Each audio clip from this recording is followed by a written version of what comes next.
Good morning, this is Jack from the Aftershot.net, and this is the pre-market recording for Wednesday, the 6th of March. Our disclaimer, we do this for educational purposes only. We're here to share our technical analysis with you. We hope you can take some of what we're doing and learn from it, transfer it to your own charts. We're not here to issue trading signals. Right, yes, still forming the possible head and shoulders, resistance at weak pivot, holding like a champ, could break down today. Potentially this could take another day to form and break down tomorrow, but looking pretty damn good so far.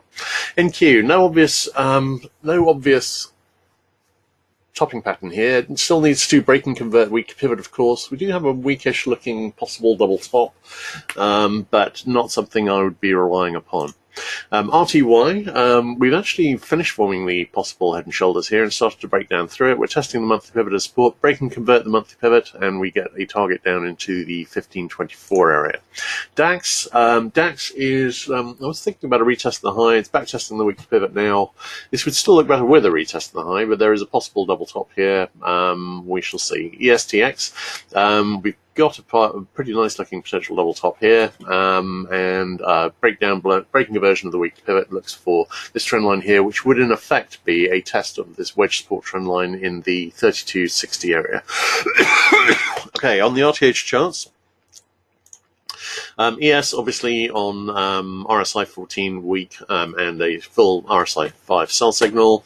Short-term resistance is at the 50-hour moving average, which we were trying to convert and fairly successfully converting into resistance yesterday. I quite like to see that hold as a resistance and a move directly down from here on the RSI, on the 5DMA, we again closed below it last night. It would be nice to see that stay as resistance and go down from here. So short-term support is broken. We've got the nice looking reversal pattern forming. We've got open 60-minute sell signals on RUT and SPX. We'll see how it goes. All right, let's have a look at CL.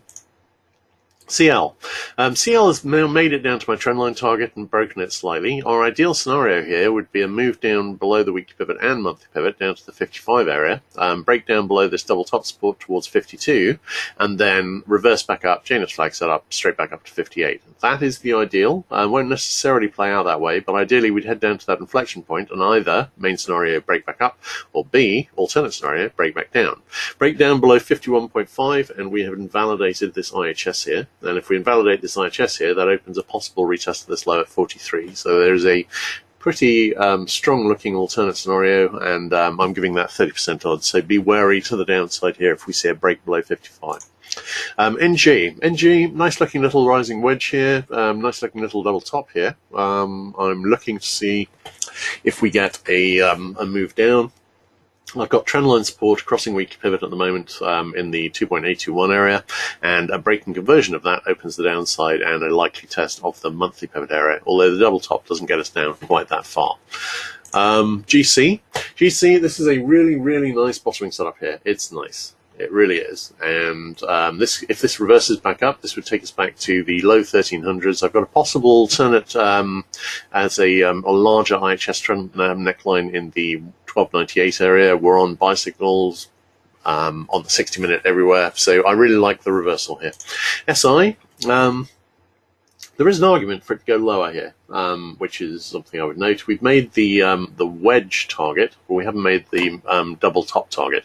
That is significantly lower at about 14.8. I'm wondering about that, but in the meantime, we've got a nice looking little double bottom here. We're on 60-minute buy signal, looking for a rally at least up to the 1530 area. We'll see how it goes from there.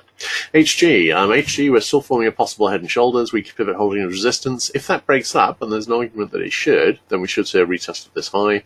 If it breaks down, a sustained break below monthly pivot looks considerably lower, down into about the 2.81 area. So we'll see how that goes. ZB is breaking up from the little double box. IHS here. It's trying to convert the weekly pivot to support. If it succeeds, then we should have an IHS target in the 145.15 area. If it fails, then and rejects on a move below 143.28, I'd expect a retest of this low, probably to make the second low of a double bottom. DX. I've got a nice little rising channel here, and I've got negative divergence, full 60-minute sell signal brewing, weak 60-minute sell signal fixed already. I'm liking a breakdown to at least the rising support in the 96.625 area, and a break below that sees us going significantly lower. We shall see. ZB weekly pivot. Weekly pivot is at, hang on. Right, ZB weekly pivot is at 144.18. All marked on the bonus charts, of course, so all you've got to do is have a look at the bonus charts to see the monthly or weekly pivot on anything. Right, the UUSD, nice little falling wedge, breaking up slightly. Weak 60-minute buy signal is fixed, a full one is brewing. We shall see. I can actually go over GBP today, and actually I'm going to do that right now. So give me a second, I'll open up the chart. But actually I think, right, where did I put it? Hang on.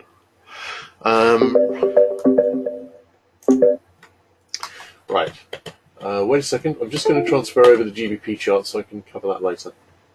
But actually, broadly speaking, I'll tell you what's happening on GBP. We've got a possible head and shoulders forming here, and it is starting to break up. Hang on, wait a second.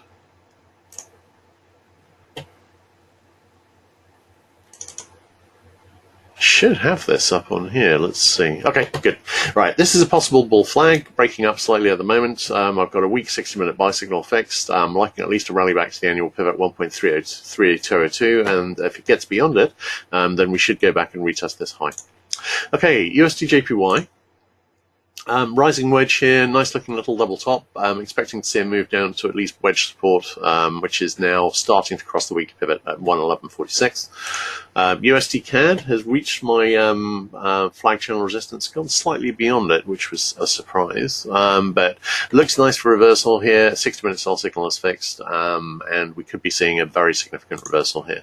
Australian dollar has broken support slightly. We're still on a 60-minute buy signal. I've no particular target for it to go lower, but I'm a bit but obviously breaking the support level has opened the way to go at least a bit lower. So watching that with interest. KC, I'm expecting to see a retest of this low. Really, there's a possible double bottom here already, but with the situation, the RSI setup improves an awful lot with the retest this low.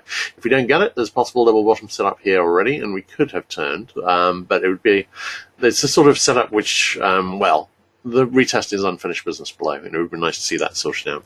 SB, I've got a nice looking little wedge here, hasn't broken up yet. We've got a possible 60-minute buy signal is brewing, and I've got a possible double bottom setup. Resistance is in the 1250 area. A break above opens the upside. CC has obviously, I've mentioned yesterday, it's broken a bigger picture trend line in the 2205 area. That is setting up a very possible retest of the last big low, which is at 2023, and I'm wondering whether we are going to see that. So I'm wary of this at the moment. No current positive divergence. CW is broken up from the falling wedge. I've marked in a possible wedge turns channel, resistance trend line here, but really I'm just looking for a retest of the low to make the second lower double bottom and then go. On a 60-minute buy signal, really liking the upside a lot. Could be a major turn. Corn.